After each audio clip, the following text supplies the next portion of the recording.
Okay everyone, let's discuss next weekly analysis for Nifty. गला थोड़ा बैठ चुका है तो आई एम वेरी सॉरी, थोड़ा सा आवाज़ आपको वेird लग सकता है। ओके, तो नेक्स्ट वीक के लिए निफ्टी का एनालिसिस एक बार कर लेते हैं। कहाँ कहाँ पे इंपॉर्टेंट लेवल्स होने वाला है सब कुछ ये वीडियो में देखेंगे। मल्टी टाइम फ्रेम एनालिसिस में आप लोगों के साथ शेयर करूंगा। Multi time frame in the sense of weekly, monthly भी कर लेंगे क्योंकि नेक्स्ट मंथ का पूरा एकदम आने वाला है। तो मंथली एनालिसिस, फिर नेक्स्ट वीक का, फिर डेली में, फिर डे का लेवल, सारा चीज़ें मैं आप लोगों के साथ शेयर करूंगा। तो वीडियो को पूरा देखिए, एंड तक देखिए। Hey everyone, welcome back to my YouTube channel the Bengal trader. I hope you guys are doing absolutely fine. Again बोलना चाहूंगा, as a SEBI registered research analyst, this video is only for educational purpose. It is not a buy sell hold recommendation. Securities and trading are subject to market risk. अच्छे से आपका disclosure disclaimer पढ़ लीजिए और financial adviser के साथ बात करके एडवाइस मतलब फिनेंशियल कोई भी डिसीजन लीजिए, अदरवाइज सीख के खुद भी ले सकते हो। ओके, चलिए। अच्छा, सबसे पहला चीज़ जो मैं हमेशा बोलता हूँ कि ब्रेकआउट हमेशा रुकता नहीं है, वो चला जाएगा। आप यहाँ पे देख पा रहे हो, रुका नहीं, चला गया। अब यही चीज़ का प्रोजेक्शन ऊपर में अगर हम करते हैं तो ये वाला निकल के आता है।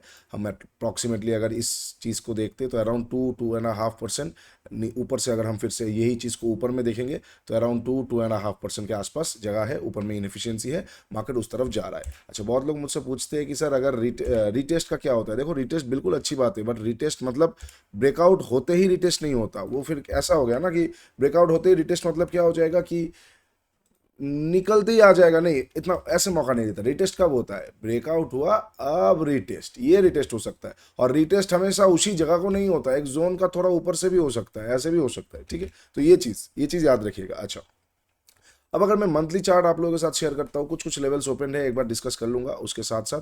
अब ये वाला जोन को मैं हटाता हूँ, इसका काम और है नहीं, और इसका भी काम अब उतना है नहीं। अब मंथली में एक बार देख लेते हैं। मंथली का अगर हम चार्ट देखते हैं तो अच्छा खासा वी शेप रिकवरी हुआ है। अब वी शेप के बाद market most probably sideways to bearish रहता है। बहुत रेयर केस ऑफ सिचुएशन में ऊपर जाके फिर कुछ खेल दिखाता है। अब ऑल टाइम हाई के लिए निफ्टी को अगर जाना होगा तो न्यूज़ का थोड़ा सपोर्टिव होना ज़रूरी है। अगर हो जाता है, अगर प्राइस ठीक ठाक एक्शन बना देता है, अगर एक्शन बनाएगा भी तो ये बेटर होगा, हेल्दी माना जाएगा रेदर देन दिस। तो रेदर देन अगर ये हो जाएगा तो ऑल टाइम हाई को तोड़ के मार्केट फिर से नीचे की तरफ आ सकता है ट्रैपिंग के लिए। और अगर ऑल टाइम हाई तक नहीं जाता है, यहाँ पे साइडवेज होता है, तो दिस विल बी हेल्दी। इसमें इनएफिशिएंसीज भी हो जाएगा और मार्केट आने वाला टाइम पे निकल सकता है। ठीक है, अच्छा, ये हो जाएगा। मतलब मंथली में अगर देखते हैं, मंथली अगर कैंडल में देखता हूँ, 1 2 3 4 चार लगातार रेड कैंडल बना है। जस्ट लाइक, माफ कीजिएगा, सॉरी, चार लगातार ग्रीन कैंडल बना है। तो just like during red candle situation, green candle में भी मैं वही बोलूंगा। लगातार 4 महीने से मार्केट पॉजिटिव में क्लोज कर रहा है। एक अच्छा महीना नेगेटिव में अब आ सकता है। Get ready for it. Why? क्योंकि अगर आप ठीक से पुराना रिकॉर्ड्स जाके देखोगे, जैसे नेगेटिव में 1 2 3 4 5 महीने के बाद ही कवर आ गया, सेम टू सेम अगर आप बाइंग में देखोगे, 1 2 3 4, 1 2 3, 1 2, यहाँ पे अगर आप देखते हो 1 2 3 4, यहाँ पे आप अगर आप देखते हो 1 2 3 4 5 6, यहाँ पे 6 बार हुआ था 2021 में। उससे पहले 1 2 3 4 5, यहाँ पे 5 बार हुआ था। तो काइंड ऑफ जो प्रोबेबिलिटी बोलता है ना, हमको प्रोबेबिलिटी यही बोलता है। यहाँ पे एक अच्छा था, ये जगह पे रैली में अच्छा अच्छा रैली हुआ था 2004 में, और 2005 में ये टाइम अलग ही हुआ था। तो और एक साथ ही साथ 2003 में एक अच्छा रैली हुआ था। इस टाइम पे मार्केट ने अच्छा खासा बहुत सारा कैंडल्स एक बार में बनाया, लगभग लगभग 117% भागा था 200 दिन के अंदर। वो अलग बात हो जाता है, बट अगर मैं आपको प्रोबेबिलिटी बोलता हूँ तो यही हो जाएगा प्रोबेबिलिटी कि 4 महीने लगातार ग्रीन कैंडल क्लोज किया है। नेक्स्ट मंथ या after the next month market can close in negative में, मार्केट क्लोज कर सकता है। तो उस हिसाब से अपना स्विंग ट्रेड्स को आप मैनेज जरूर कीजिएगा। ठीक है, अच्छा, अगर मैं वीकली में जाता हूँ, और एक चीज़, अगर कैंडलस्टिक को हिसाब से देखते हैं तो हाँ ठीक है, नीचे वाला लेके निकला है तो इसको, ये कम से कम ऑल टाइम हाई तरफ जाने की कोशिश कर रहा है। नीचे वाला लेके निकल रहा है, ऑल टाइम हाई का लिक्विडिटी तक लेने की कोशिश कर रहा है। पहले इनएफिशिएंसी पे रुकेगा। अगर यहाँ से ही मेजर कोई मूवमेंट आ गया तो नीचे के लिए फिर से आ सकता है। अगर यहाँ पे रुक गया फिर निकला तो ऑल टाइम हाई का लिक्विडिटी एक बार ले सकता है। ठीक है, गला बहुत बैठ गया, आई एम सॉरी। अच्छा, तो ये हो जाएगा मंथली का व्यू। अब अगर मैं वीकली का एक बार आप लोगों के साथ डिस्कस करता हूँ, तो वीकली में ब्रेकआउट हुआ है, नेक्स्ट वीक भी कंटिन्यूशन में जा सकता है। मैंने बोला इनएफिशिएंसी मेरे लिए टारगेट है, इनएफिशिएंसी तक मेरा पोजीशंस मैं ऐसे मैनेज कर रहा हूँ।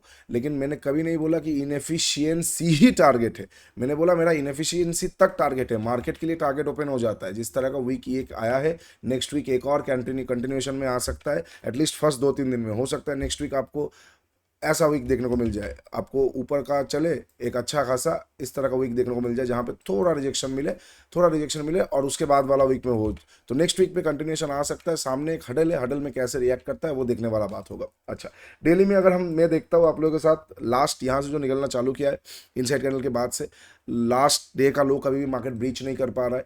तो यहाँ से इनएफिशिएंसी लाने के बाद अगर मुझे डायरेक्शनल पे शॉर्ट करना होगा तो लास्ट जो भी कैंडल क्लोज करेगा उसका लो ब्रीच होना चाहिए नेक्स्ट दिन। मतलब कल को अगर मुझे शॉर्ट करना होगा यहाँ से, मैं छोटा मोटा स्कैल्पिंग या फिर डे ट्रेडिंग के हिसाब से कर सकता हूँ, बट डायरेक्शनल पोजीशन में तभी बनाऊंगा अगर कल को कोई नेगेटिव कैंडल मुझे यहाँ पे क्लोज होता हुआ दिखे, कोई कोई सेंटिमेंट मतलब कोई बीच का कैंडल, कोई कन्फ्यूजन कैंडल दिखे, नेगेटिव दिखे, रिजेक्शन दिखे, कुछ भी दिखे और नेक्स्ट दिन उसके नीचे मार्केट निकले, तो मैं बोलूँगा, तो मैं बोल सकता हूँ कि हाँ चलो ठीक है भाई, तो यहाँ पे थोड़ा सा मैं इन द सेंस ऑफ मैं वहाँ पे देख सकता हूँ चीज़ों को। ठीक है, अच्छा ये हो जाएगा इनकेस अगर मार्केट क्या होता है यहाँ पे जाके थोड़ा बहुत रुकने की कोशिश करता है, तो मैं डायरेक्शन में देख सकता हूँ।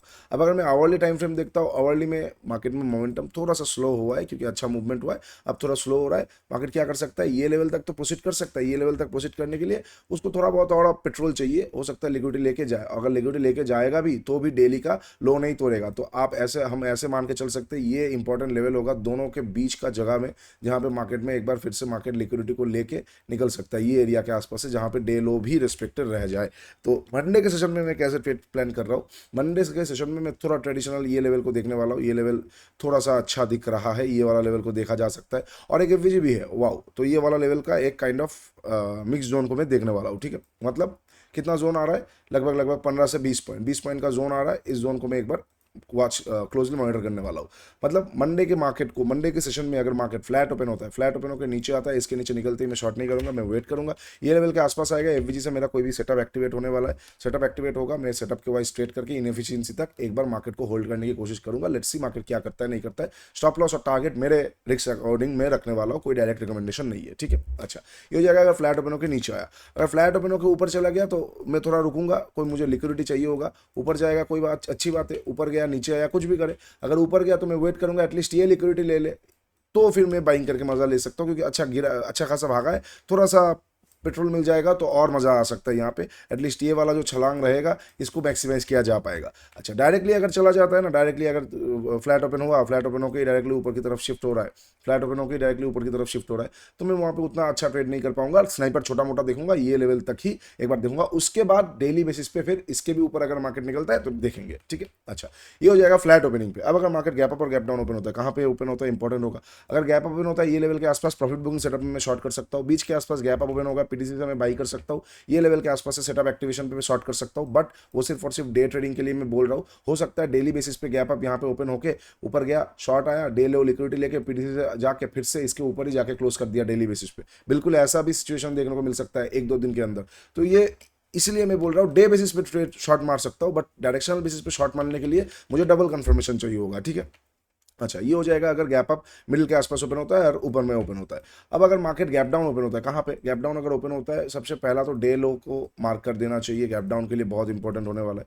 अगर गैप डाउन ओपन होता है, सपोज मान के चल रहा हूँ मैं, ये सारे लेवल के आसपास जहाँ से लगभग 0.5% के ऊपर, अगर ये सारे लेवल के आसपास कहीं पे भी गैप डाउन ओपन हो रहा है, तो मुझे कोई भी बाइंग सिनेरियो अगर देखने को मिलता है, मैं बाइंग सिनेरियो डाल सकता हूँ। मेरा स्टॉप लॉसेस मेरा रिस्क के एपेटाइट के होगा वाइज होगा, और मेरे लिए मुझे जितना समझ में आएगा डे लो का थोड़ा नीचे, मतलब अगर ये डे लो है तो ठीक नेक्स्ट थोड़ा सा नीचे स्टॉप लॉस रखना बेटर रहेगा। क्या हो सकता है, डे लो का लिक्विडिटी लेके भी तुरंत निकल सकता है, और गैप डाउन ओपन होकर लेके निकल गया, अच्छा ट्रेड भी मिल सकता है, आरआर भी अच्छा आ सकता है। तो अगर गैप डाउन ओपन होता है, ओपन होने के बाद मुझे कोई भी बाइंग सेटअप देखने को मिलेगा तो मैं बाइंग कर सकता हूँ। अगर कोई भी डोजी टाइप का कैंडल आता है तो मैं लिक्विडिटी हंटिंग कर सकता हूँ। पीटीसी तक जाएगा तो वहां से और शॉर्ट नहीं करूंगा, वहां पे रुक के फिर से अपसाइड की तरफ ही जा सकता है, बिकॉज डे ट्रेंड थोड़ा जो ट्रेंड है, जो बायर्स है मार्केट का, वो थोड़ा स्ट्रांग है, वो थोड़ा बुलिश है, राइट। अच्छा ये हो जाएगा इनकेस अगर मार्केट गैप डाउन ये एरिया के आसपास ओपन होता है। अगर इसके नीचे ओपन होता है बहुत बड़ा, तो वहाँ पे थोड़ा कंफ्यूजन जनरेट होगा, मार्केट ये लेवल तक भी एक बार प्रोसीड कर सकता है, वहाँ पे वॉलरेटिलिटी भी बढ़ जाएगा। अगर विक्स बढ़ रहा है तो मैं कोई भी छोटा प्राइस एक्शन पे शॉर्ट कर सकता हूँ ये लेवल तक के लिए, और इनकेस अगर विक्स बढ़ नहीं रहा है तो मैं सेकंड हाफ में ट्रेड करूंगा, फर्स्ट हाफ को थोड़ा ऑब्जर्व कर लूंगा। ठीक है, चलिए ये हो जाएगा सारा पॉसिबल सिचुएशंस आज का मतलब नेक्स्ट वीक और नेक्स्ट मंथ के लिए मैं जैसे प्लान आउट कर रहा हूँ। जो भी सेक्टर एनालिसिस होगा वो मैं कल डाल दूंगा, कल का एनालिसिस में मैं सेक्टर एनालिसिस को मर्ज करके डाल दूंगा, तो वेट कर लीजिए, कल का वीडियो में आ जाएगा। नीचे इंस्टाग्राम का लिंक दिया हुआ है, जगह जरूर चेकआउट कर लीजिएगा। प्रोग्राम का भी लिंक दिया हुआ है। आज ऑफर का लास्ट डेट है, तो जाकर ज़रूर चेकआउट कर लीजिए। बहुत अच्छा लगेगा आप लोगों को, जितना भी चीज़ें हम बताते हैं, जितना भी चीज़ें हमने डिस्कस किया है, आपका ट्रेडिंग में बहुत हेल्प करने वाला है। चलिए, तब तक के लिए take care, bye bye, trade smartly.